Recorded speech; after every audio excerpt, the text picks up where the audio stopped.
Per dešimtmetį ateinančių į seminariją sumažėjo dvigubai. Šiuos skaičius analizuoja 4 iš skirtingų žiūros taškų žvelgiantys pašnekovai. Mokslininkas Paulius Subačius, kunigas Andrius Narbekovas, seminaristas Gabrielius Satkauskas ir kunigu netapęs Andrius Meškauskas. Kunigas Andrius Narbekovas į seminariją atėjo pirmais nepriklausomybės metais. Tada kunigystę rinkdavosi žymiai daugiau vyrų nei dabar. Tačiau tapti kunigu buvusiam chirurgui nebuvo lengva. Tas laikotarpis buvo labai sudėtingas, nes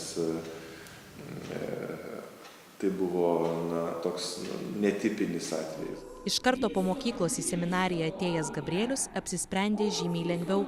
Kelią jam nurodė Dievas. Buvau žymus, populiarus savo bendraamžių tarpe, bet nebuvau laimingas.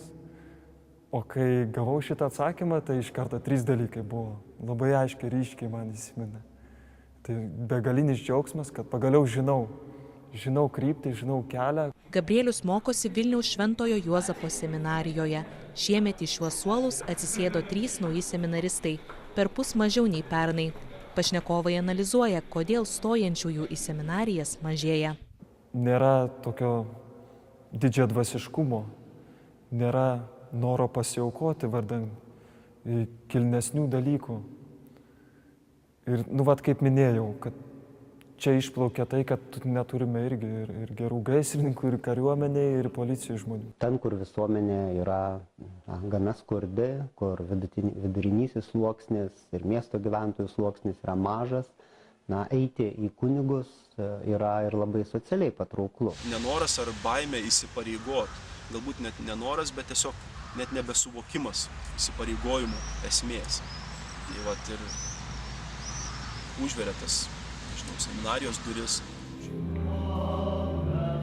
Dabar Lietuvoje šiek tiek daugiau nei 800 kunigų.